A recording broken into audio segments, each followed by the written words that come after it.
přátelé, vítám vás u dalšího dílu unikátních aut.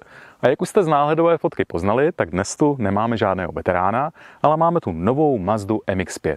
Každopádně MX-5, vzhledem k tomu, že je to auto pro radost, kterých dneska už je opravdu jako šafránu, zvláště v téhleté cenové relaci, tak je svým způsobem také unikátní, že ještě dnes v roce 2022 se takový vůz nabízí.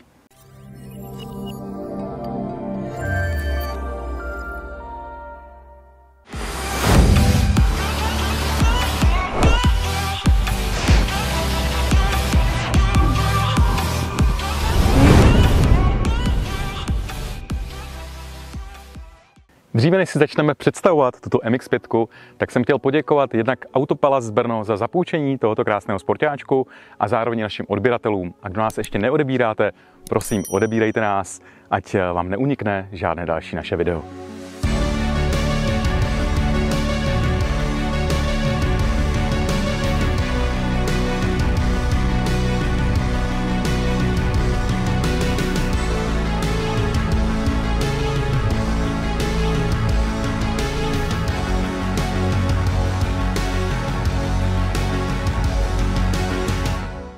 MX-5, neboli Miata, jak ji říkají doma v Japonsku či v USA, se nejlépe cítí na okreskách a v zatáčkách. A proto mě napadlo natáčet v Toskánsku, respektive v moravském Toskánsku. První generace Mazdy MX-5, takzvané NA verze, se vyráběla od roku 1988 až do roku 1997.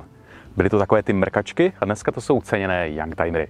Druhá generace, takzvané NB, byl vlastně takový větší facelift NAčka, a vyráběla se od roku 1998 do roku 2005. Třetí generace NC narostla na hmotnosti i na rozměrech a ve výrobě byla od roku 2005 do roku 2015. A v tom roce 2015 ji vystřídala právě čtvrtá generace NDčko, což je tohleto auto. A zároveň v tom roce 2015 se Mazda MX-5 neboli Miata stala světovým autem roku. NDčko je tedy na trhu už 7 let.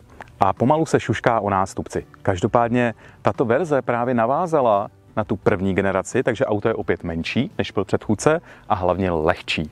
No a zároveň s NDčkem se po takové úpravě nabízel i Fiat Spider 124, která měla fiatácký motory 1.4 turbo, dělalo se to i v posílené verzi Abarth a měla trošku pozměněný design.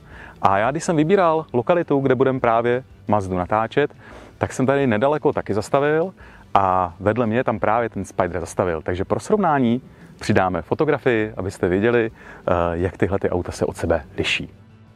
Mazda MX-5 je nejprodávanější sportovní automobil na světě. Čím to, že je tak úspěšná? Těch důvodů je více. MX-5 navázala na lehké sportovní automobily, jaké se vyráběly například v Anglii. Přidala pověstnou spolehlivost, dostupné ceny a nízké provozní náklady.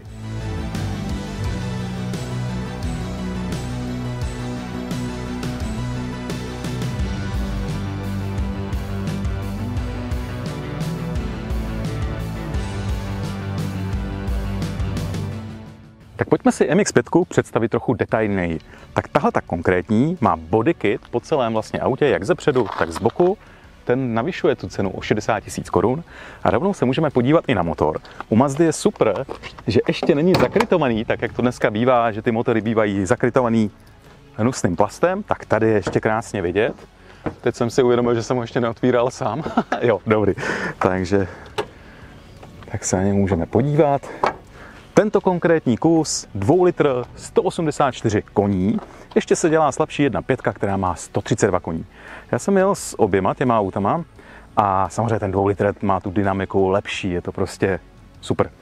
Ale ani ta 1.5 neurazí, protože to auto má opravdu váhu jenom kolem 1 tuny, takže ten poměr koní a té váhy je prostě super. A pojďme dále.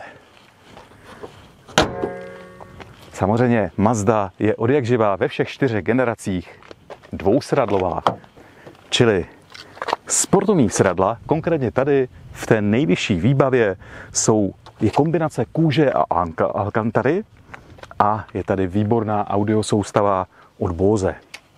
No a co se týče vlastně posezu právě, tak to je samozřejmě, to autě se sedí velmi nízko, takže opravdu je to trošku rozcvička, ale jde to i takovým trošku řidičům s pupkem jako já je to taková rozcvička. Každopádně to auto je to vlastně takové propojení mezi řidičem a vozem, protože opravdu, když se zabouchnou pak ty dveře, tak je člověk v tom autě tak jakoby natěsno, ale svým způsobem u toho sportovního auta to tak patří. A když tu sedím, tak si zároveň ukážeme, co se týče plátěné střechy, protože dostal jsem dotaz, psal jsem na Instagram, kdyby vás něco zajímalo, ať si napíšete dotaz, takže kdo sleduje i náš Instagram a Facebook, tak může právě napsat, vidí, co natáčíme a může napsat nějaký dotaz. Takže každopádně byl dotaz, za jak dlouho je střecha vlastně zavřená. Tak tady je ta vlastně plátěná střecha, opravdu je to otázka vidičky. No a je zavřená.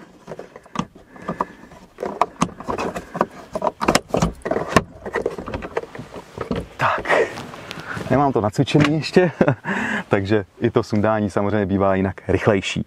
Zároveň byl druhý dotaz, co se týče výšky řidiče. Tak já nejsem žádný čahoun, ale vlastně, když jsem to zkoušel, tak v mém případě v nějakých 176 cm výšky je to v pohodě, i nad tou střechou ještě trošičku místa.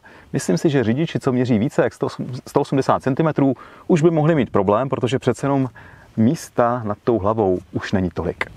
Jinak interiér Mazdy není úplně jako praktický, na druhou stranu je to sportovní, malé sportovní auto. Takže chybí tu třeba schránka u spolujezdce.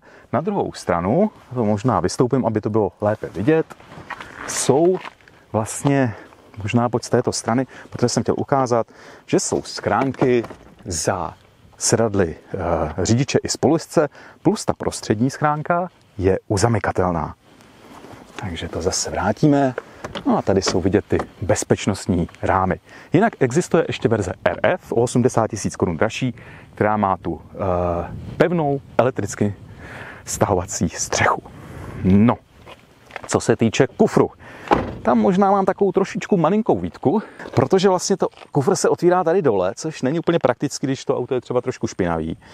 Takže to bych možná, by se to dalo udělat i lépe. Zavazadlový prostor má 130 litrů, čili ano, není to žádná bůh jak velký objem. Na druhou stranu si myslím, že pro 2 pasažéry, že se do toho musí zbalit i na dovolenou, že to zas tak málo místa není. Jinak opět je tady krásně vidět ten bodykit i tady v té zadní části.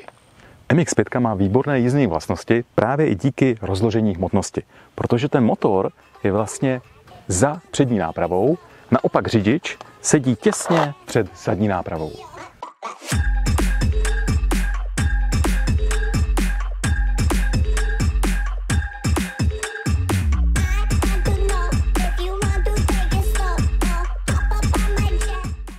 No a my jsme se s Lukášem kameramanem při natáčení bavili, že já jsem říkal, že nevím, jak by se do toho vešla osoba do Mazdy, která má více jak 185 cm. No a Lukáš, který sedí vedle mě, má 187, takže teď bude praktický test a uvidí se, jak to teda je. Takže ještě jednou povolíme střechu a pojďme. Tak, zaklapneme. Tak prosím tě, kolik máš místa nad hlavou? Tak nad hlavou nemám v podstatě žádný místo a vychází to tak úplně přesně. Řekl bych, že kdo má do těch 187, tak se tak nějak přesně vleze. Aha, takže jsem se trošku sekl o ty 2 cm, ale dejme tomu, že do 187, 188 cm by to mělo jít. Tak jo, tak stánem střechu a je to opravdu úžasně rychlý. Hotovo. A nebe nad hlavou. Tak my odjíždíme od rozhledny Soudek, která je tady právě v Moravském Toskánsku, kousíček od Kyjova, tak je to tady opravdu moc hezký. Také jste slyšeli o tom, že když si muž před 50 koupí takovéto auto, že má krizi středního věku? No jo, ale kdy jindy si takový vůz může koupit? Když je člověku 20 nebo 25, tak na nové takové auto většinou nemá.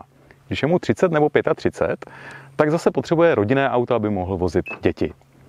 No a když mu je konečně před tou 50 a má děti dospělé, tak nastává ta doba udělat si radost a koupit si tento vůz. A zároveň není moc kam to dál posouvat, protože, jak potom ukážeme, tak v tom autě se sedí velmi nízko. A to nastupování, vystupování není až tak jednoduché. Takže za mě je takové auto pro zákazníky před 50 naprosto v pořádku. No a jaké jsou naše poznatky za třídenní soužití? Najel jsem na autě 500 km a jeden z poznatků je, že pokud takhle mluvím na kameru, tak musíme jít opravdu pomalej, protože při dálniční rychlosti 130-140 km/h, když je stažená střecha, tak byste mě opravdu už neslyšeli. Takže je to spíš opravdu takhle při té pomalé jízdě. Teď právě projíždíme tím Moravským Toskánskem. No a co se týče těch jízdních vlastností, tak je tady neskutečně přesná 6stupňová převodovka, která má krátké dráhy, takže to je radost řídit. Co se týče převodovek, tak u SUVček a velkých aut dodávek, tak preferuju už dneska automatické převodovky, ale tady v Miatě prostě ten manuál sedne, je to úplně úžasný.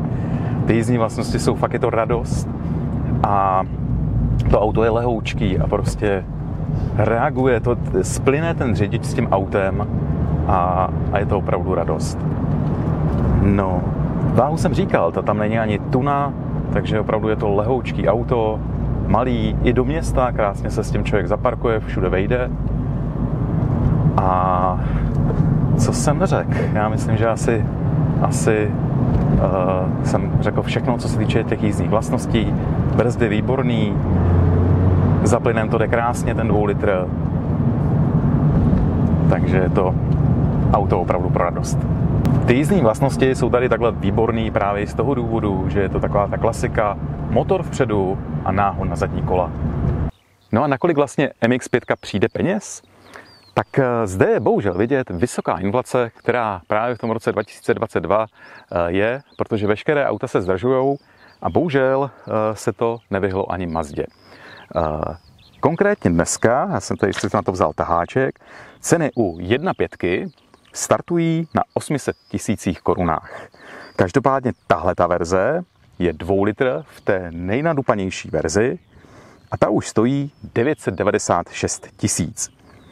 No a ještě má bodykit, ten si potom určitě ukážeme v detailu a ten je za 62 000.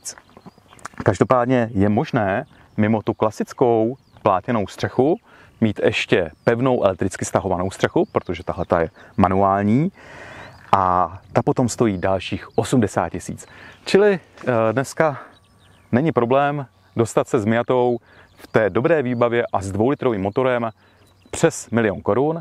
Každopádně, jak jsem říkal, tak u motoru 1,5 se základní výbavou a s plátěnou střechou ty ceny začínají na 800 000, ale je pravdou, že v tom roce 2015, když Mazda přišla na trh, tak stála 630 000, čili výrazně méně.